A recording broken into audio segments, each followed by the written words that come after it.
Assalamualaikum warahmatullahi wabarakatuh. Alhamdulillah wahdah wassalatu wassalamu ala man la nabiyya ba'dah. Ikhwati wa akhwati azinallahu wa iyyakum ajma'in. Kita lanjutkan ke hadis yang nomor 11. Al-hadisul hadi asyar. Anin Nu'man ibn Bashir radhiyallahu anhu. Anin Nabi sallallahu alaihi wasallam qala ad-du'a'u huwal ibadah.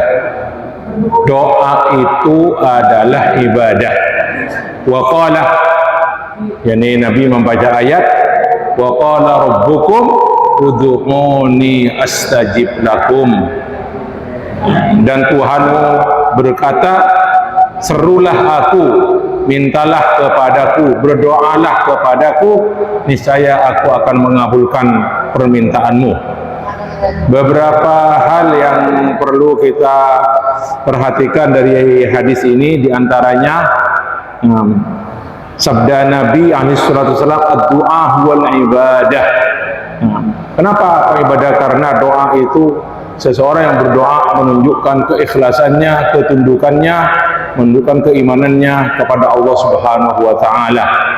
Dan Allah senang apabila diminta, dan Allah benci kalau ada orang tidak minta kepada Dia. Doa, kemudian di antara faedah hadis ini, doa itu berdasarkan beberapa ayat Al-Quran dan hadis-hadis Nabi, itu ada dua macam. Yang pertama, du'aul ibadah. Du'aul ibadah, ini ibadah secara mutlak, secara umum. Yang kedua, du'aul mas'alah, yaitu doa yang mengandung permintaan. Permintaan, apa itu bentuk apa, mengharap kepada Allah atau tidak mengharap. Rabbana la tu'akhidna, jangan siksa kami, itu doaul masalah. Rabbana hablana min azwajina wa dzurriyyatina, itu termasuk doaul masalah juga, permintaan. Jadi perbedaan antara keduanya, kalau doaul ibadah itu ibadah secara mutlak, salat secara umum adalah ibadah. Kemudian zakat secara umum ibadah. Walaupun dalam sholat itu sendiri ada doa-doa khusus berupa permintaan kita kepada Allah, seperti di Al-Fatihah, ihdinas siratal mustaqim. Kata-kata atau ayat ihdinas siratal mustaqim itu suatu permintaan kepada Allah, itu disebut dengan doaul masalah. Sholat adalah doaul ibadah secara umum. Haji juga begitu. Haji adalah termasuk doaul ibadah, walaupun dalam pelaksanaan haji ada beberapa doa berupa permintaan, yaitu berupa doaul masalah. Berarti doaul masalah itu doa yang mengandung dalamnya permintaan. Allahumma arinal haqqa haqqa, Allahumma ufirli wa liwalidayya, rabbirhamni, Allahumma hdini fi man hadait, itu semuanya doaul masalah. Jadi itu beda antara doaul ibadah dengan doaul masalah. Maksudnya setiap doaul masalah itu mesti doa masuk dalam ibadah, tapi tidak setiap doaul ibadah dinamakan doaul masalah. Mungkin tidak mengandung permintaan. Seperti ketika kita berzikir, subhanallah walhamdulillah wala ilaha illallah Allahu akbar, tidak ada permintaan di sana. Itu doaul ibadah. Doaul ibadah. Makanya dalam satu hadis tentang doanya Nabi Nuh, Nabi Yunus, ketika Nabi SAW bersabda, doa'u akhi Zinnun, doa saudaraku Zunnun, julukan untuk Nabi Yunus. Nah, apa itu? La ilaha illa anta subhanaka inni kuntu minadh dhalimin. Tidak ada permintaan di sana. La ilaha illa anta, pernyataan tiada ada Tuhan selain Allah. Subhanaka, mensucikan Allah, maha suci engkau ya Allah. Ini kuntu minadh dhalimin, pernyataan bahwasanya saya termasuk orang-orang yang zalim. Tidak ada permintaan sama sekali. Apa terus kata Nabi SAW? Berarti itu doa ibadah kan? Tidak ada permintaan dalam doa itu.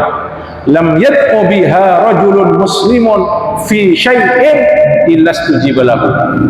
Tidaklah ada seorang muslim berdoa dengan doa yang saya baca tadi itu. La ilaha illa anta subhanaka inni kuntu minadh dhalimin fi syai'in, berarti untuk permintaan sesuatu, agar dalam hatinya minta kepada Allah lewat doa tersebut, illa istujiba lahu, kecuali akan dikabulkan oleh Allah permintaannya. Itulah. Baik, kita lanjutkan sekarang.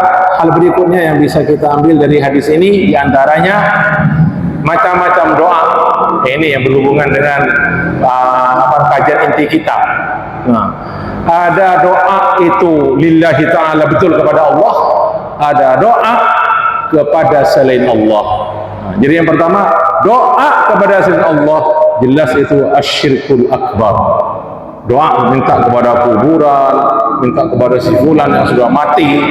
Nah, itu jelas merupakan suatu kesyirikan, bahkan bisa menjadi syirik akbar, naudzubillah. Kemudian yang kedua, yaitu doa. Saya rasa tadi, kenapa doa kepada selain Allah jelas bisa bersyirik? Karena ulama sepakat bahwasanya minta pertolongan kepada selain Allah, dan pertolongan itu dia hanya Allah yang mampu untuk bisa melakukannya atau mengijabahnya. Minta kepada mayit yang sudah mati, minta kepada bebatuan, kepada gunung, jelas itu ada perbuatan syirik. Yang kedua yaitu doa yang untuk yang kematian juga nih. Ada berapa macam ulama? Ada yang minta langsung kepada kuburan langsung. Itu yang jelas syirik akbar. Ada yang menjadikannya sebagai wasilah, tawassul. Lah ini termasuk bid'ah. Haram hukumnya, dosa besar. Bertawassul dengan al-makburun. Atau ada juga yang mengatakan bahwa berdoa di kuburan lebih afdal daripada berdoa di masjid, lebih afdal berdoa di rumah, karena akan lebih cepat sampai kepada Allah, cepat diterima. Itu juga suatu kesalahan yang besar, dan itu suatu i'tiqad akidah yang salah, dan itu perbuatan bid'ah. Itu yang bagian pertama, berdoa kepada selain Allah di mana itu tidak mampu dia untuk mengijabahnya atau menerima doanya. Yang kedua, berdoa kepada selain Allah di mana selain Allah itu mampu dan bisa untuk menerima atau mengijabahnya. Apa contohnya? Permintaan kita sesama kita. Ketika kita minta tolong kepada seseorang, tolong angkatkan barang ini, saya tidak kuat. Nah, itu kan boleh seperti itu. Nah, itu permintaan kepada Allah, dan dia kepada makhluk, dan makhluk tersebut mampu untuk mengerjakannya. Baik, yang jelas berarti orang harus hidup dan mampu untuk mengerjakannya. Yang diminta tolong itu harus jelas yang hidup dan mampu untuk mengerjakannya. Kalau sudah orang mati, apalagi batu-bebatuan, pepohonan, minta kepada jin, kepada setan, semuanya itu jelas suatu kesyirikan. Allah berfirman dalam Al-Quran, a'udzubillahi minasyaitonir rajim, innal ladzina tad'una min dunillahi ibadun amsalukum fad'uhum falyastajibu lakum in kuntum shadiqin. Innal ladzina tad'una min dunillah, sesungguhnya orang-orang atau berhala-berhala, orang-orang yang sudah mati yang kamu seru selain Allah, yang kamu sembah selain Allah, min dunillah ibadun amsalukum, itu adalah hamba-hamba yang lemah seperti kamu sekalian. Fad'uhum, maka sembahlah mereka, mintalah kepada mereka, serulah mereka itu. Falyastajibu lahum, kemudian biarkan mereka memperkenankan, menjawab permintaanmu, mengijabah permintaanmu.